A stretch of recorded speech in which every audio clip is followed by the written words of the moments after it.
Hi everyone. Let's see. I have a story and a little bit of news, I guess. Everybody else is here. Let's see. I thank you all for your support for on Sunday's video. That was a hard one to film, and of course with me, I knew I was going. Obviously I knew I was going to film it, so I had that going on in my head all day long. So I knew I was going to have problems with it, and so you get that constant thought going on in your head, and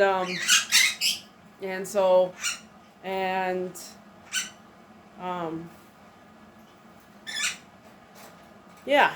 So that one was a tough one. I got through it with all of your help. And and then I don't know how many of you read the description, but my uncle died a week ago tomorrow. He'd had lymphoma. Now I would have said a couple of years, but I guess since last fall. And I guess it got bad like really suddenly, like a week ago or a week and a half ago. Because even back in, I'm trying to remember, January maybe, February, I can't remember. He was I was reading him arguing with people on Facebook over, political stuff. Let's just put it that way. Political stuff. Let's not get the bots going.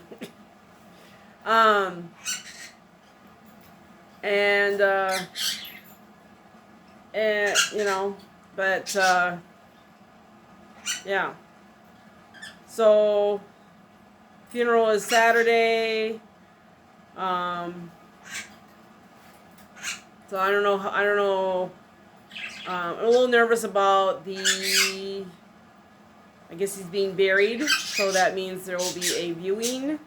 And he was one of my favorite uncles, so I don't know how I'm trying to prepare myself. And you go pay your respects at the casket. And I don't know how I'm gonna feel seeing him in there.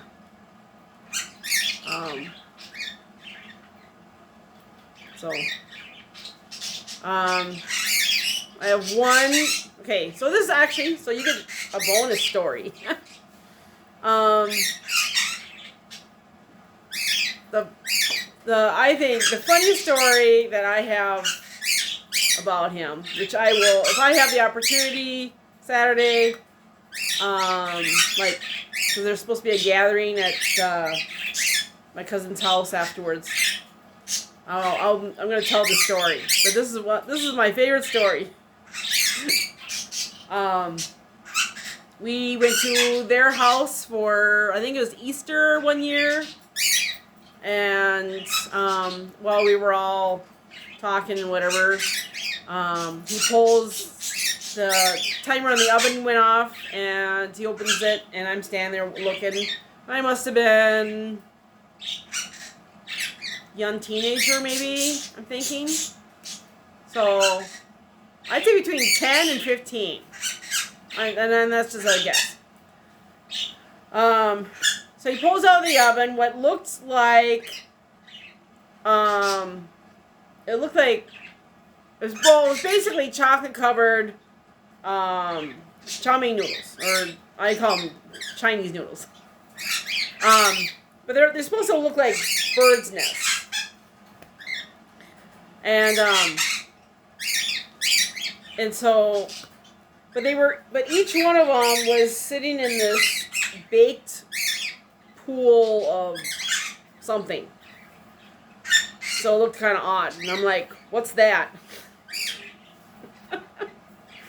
And he said he made these. And he said that when he was making them, he was, you know, he'd read the recipe, and then as he was making, and he said he got to the part that said 1 cup milk. So he measured 1 cup milk and poured it into the mixing bowl. And then he continued on the next line. Chocolate chips. Too late. So that taught me a lesson that I still remember to this day, and that is when you're trying a new recipe, to read it first before you do anything. So that's something I will remember the rest of my life. So,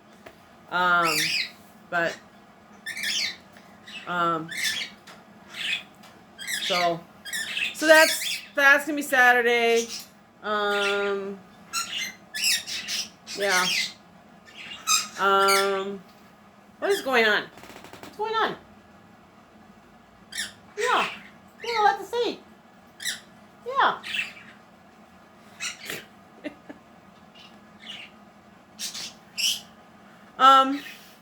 Let's see. Now I already filmed Sunday's video because of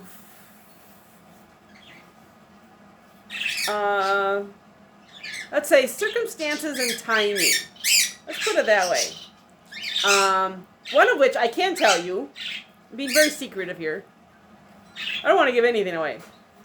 One thing I can tell you is I need to have that video done by Saturday because this funeral thing is going to go all day. It's going to funeral in the morning, then you have lunch, then the gathering at my cousin's house, and we are talkers, talk. And so by the time I get home, it's like I'm exhausted, take my shower, go to bed.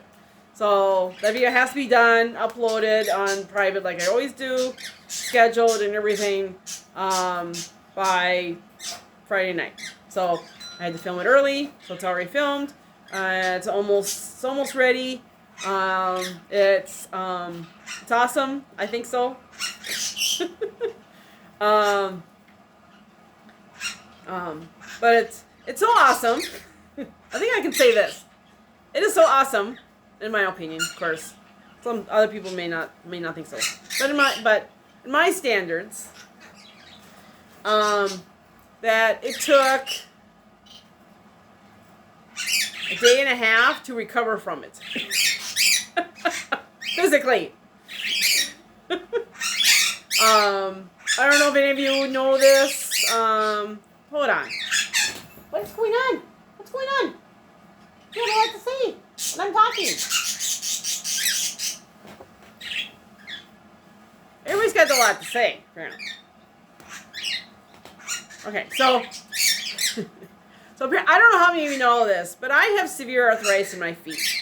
So, which is why I sit a lot. And if you've seen my feet, which you have if you watch my videos, there's a lot going on there. And so, my job, I sit. And I'm very careful how much time throughout the day that I stand or walk. Because, and it accumulates. And because if I go beyond that time frame, I'm in a lot of pain that lasts for hours into the next day. So I sit as much as I can. And so if you see me sitting during one of my song videos, that's because either the song dictates it, or because my feet are already hurting and I just can't stand for, the hour that it takes to make these videos. And sometimes I'll be feeling great. Like today, my feet feel great. But if I were to stand there for an hour making a video, I will be in terrible pain until sometime tomorrow. The video that I filmed Monday, And you'll see when you'll get it when you see it. I didn't start feeling painless or pain-free until this morning, early this morning. So, yeah. But it's all for fun, right? So, it's okay. Yeah. So, okay. So I guess I did have a little story. Okay, so you saw in, I'm trying to remember what song it was. I don't remember.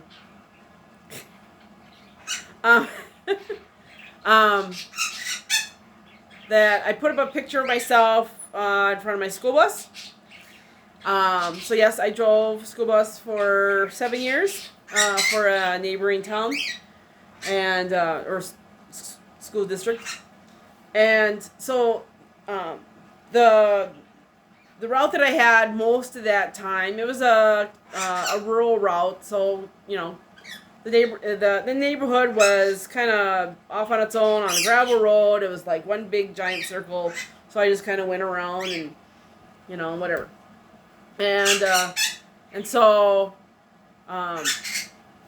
there's you can get away with a little bit more with these these rural routes. You can like stop and back up because there's no traffic. There's just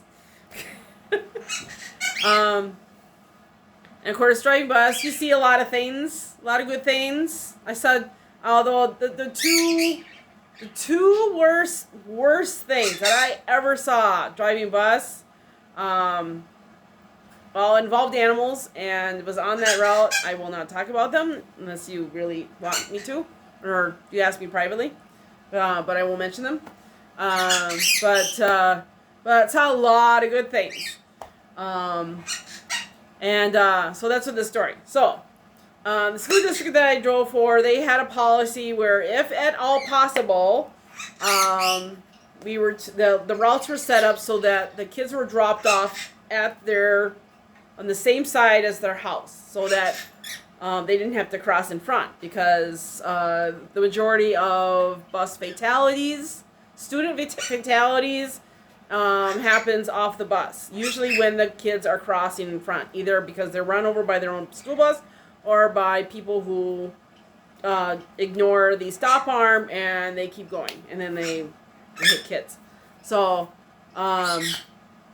so the school district, they, unless they absolutely couldn't, so it involved a lot of, sometimes you had to go, turn around, come back, drop off, instead of just dropping the right there. So my story involves, so there was this family, I was on this, so I turned off the main dirt road onto a dead end dirt road, and there was only one family. Well, at first there was one family, but then there were like two. But and so they were like the house. When I turned left onto it. It was the first house right there on the left. But I had to go to the end. There was a cul-de-sac. Turn around and come back, and then drop them off. And so this was every day, twice a day, So there was a family with two kids, and they had two dogs. They had gotten sibling dogs. They were those designer dogs, like Mindy. Mindy's a Morkie, like Maltese Yorkie. These were Cabochons. Cavalier, King Charles Spaniel, and Bichon. But they basically looked like white versions of Mindy. I'm pointing at Mindy.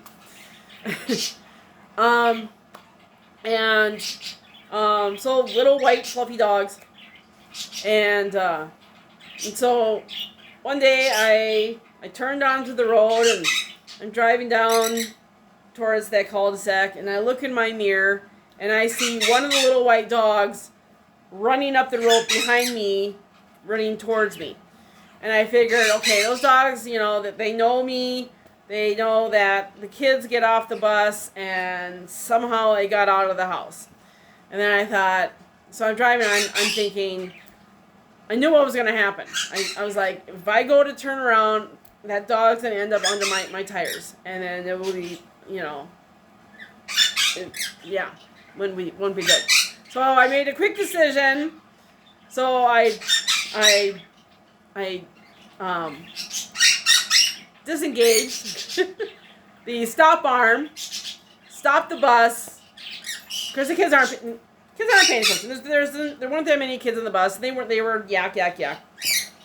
So I stopped the bus, opened the door. The dog comes running up, runs up the steps, and starts running down the aisle. And the kid's like, you can hear this, ah!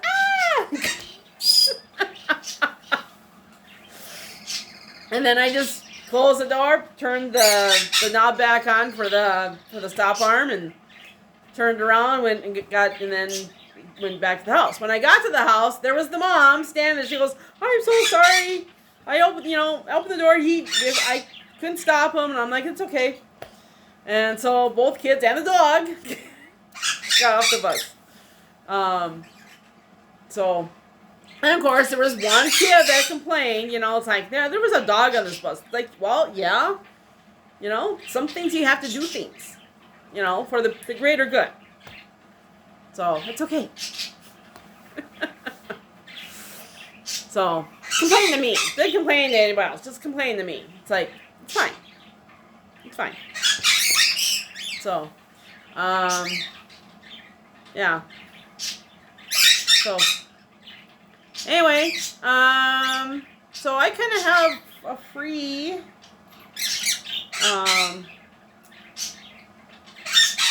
momentarily until the parents get back from grocery, and I guess they'll be gone longer.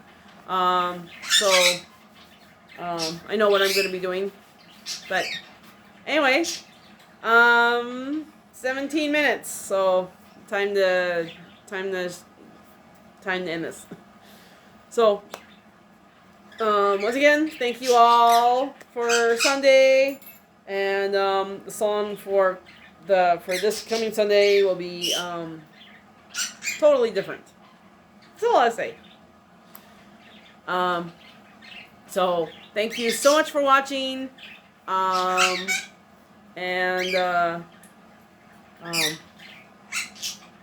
yeah. So see you later. Bye.